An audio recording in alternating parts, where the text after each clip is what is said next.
या आपके जो आपस में जो दो लोग खड़े हैं एक ही गठबंधन के, तो कांग्रेस इसको इशू बना रही है, महाविकास आघाड़ी जो इशू बना रही है, कह रहे कि बीजेपी ऐसी पार्टी है उसमें महाभारत छिड़ गया है महायुति में, और बीजेपी शकुनी पार्टी है जो ये अपनी गठबंधन के सहयोगी दलों को, या जैसे कि आपकी पार्टी है, आपके सामने उम्मीदवार है, उनको ही उनका ही खेला कर रही है। राजनीति में विरोधक के ऊपर टिप्पणियां करते रहते हैं, तो चाहे इधर के विरोधक हो या उधर के विरोधक है, दोनों की टिप्पणियां चालू है।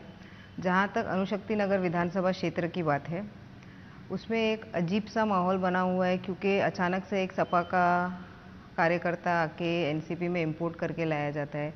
अचानक से पैराशूट लैंडिंग हो जाती है, और वहाँ के हमारे जो राष्ट्रवादी के शरद चंद्र पवार गुट के जो कार्यकर्ता है, उन्होंने भी अपना उसके अगेंस्ट बोला है। तो चीज़ें उनका खुद का जो समीकरण है सही नहीं है। और जहाँ तक महाविकास आघाड़ी की बात करें, तो हमें महाविकास आघाड़ी का जो गठबंधन है वो अणुशक्ति नगर में कैसा है, या शिवाजी नगर मानकुर एरिया में जहाँ से मेरे पिताजी चुनाव लड़ रहे हैं वहाँ कैसा है, और बाकी पूरे महाराष्ट्र में कैसा है, क्योंकि मुझे नहीं लगता ये 2 सीट के अलावा सपा का कहीं और गठबंधन हुआ है। सपा का इधर तो गठबंधन नहीं बनो, तो डायरेक्ट कैंडिडेट एक्सपोर्ट करके इधर इम्पोर्ट करवा लिया है। तो एक अलग ही समीकरण है।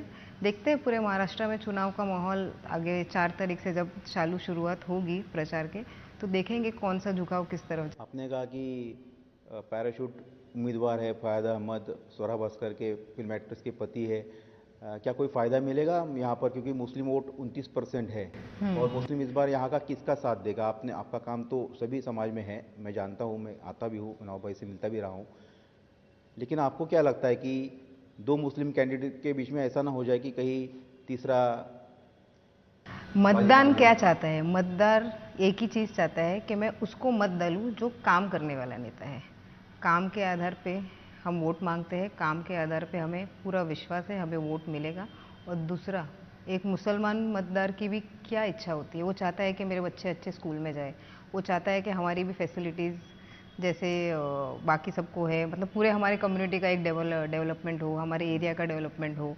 तो ये सभी चीज़ मुस्लिम मतदार भी एक नॉर्मल मतदार के जैसे ही है, उसमें कोई भेदभाव नहीं है। और जहाँ तक मतदार और मुसलमान मतदार और इसकी आप बात करो, तो पिछले 5 सालों में जिस दिन मेरे पिताजी ने मुझे काम करने के लिए बोला कि बाबा मैं मंत्री बन गया हूँ, तो थोड़ा सा आप लोगों को नीचे के साथ, मतलब साथ में लेके चलो और समझो, और उनके जो भी इश्यूज़ हैं मेरे तक रिफाइन करके लाइए।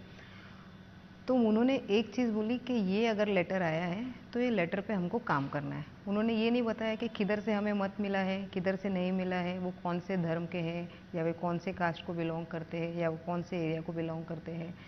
एक लेटर आया, उसके ऊपर कार्रवाई की जाए, उनकी जो भी उनको जो भी समस्या है वो सॉल्व की जाए। इसी आधार पे हम काम करते आए हैं, और हम बिल्कुल भी वोटों का बंटवारा नहीं देखते। मुस्लिम मतदार भी हमारी उतनी ही ताकत से खड़ा रहेगा जितना हमारे बाकी के समाज के लोग हैं। लेकिन सना जी, ये आपके अणुशक्ति नगर में ही नहीं हुआ है, आपके पिताजी जहाँ मानपुर शिवाजी नगर से लड़ रहे हैं वहाँ पर भी महायुति ने उम्मीदवार दे दिया है, तो आपको नहीं लगता कि ये गठबंधन धर्म का पालन नहीं हो पा रहा है? महायुति नवाब मलिक साहब के हमेशा से अगेंस्ट रही है। पिछले आपने 2-3 साल देखा रहेगा तो उनके ऊपर काफ़ी आरोप प्रत्यारोप किया है।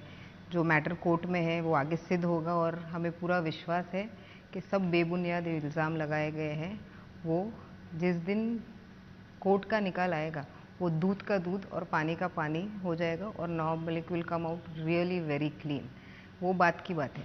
और जहाँ तक महायुति के गठबंधन और उनके कैंडिडेट्स का है, बीजेपी और शिवसेना ने अपने कैंडिडेट उतारे हैं। हम अजित दादा के तरफ से घड़ी के सिंबल पे लड़ रहे हैं। मतदान हमारे साथ है, हम दादा के साथ हैं।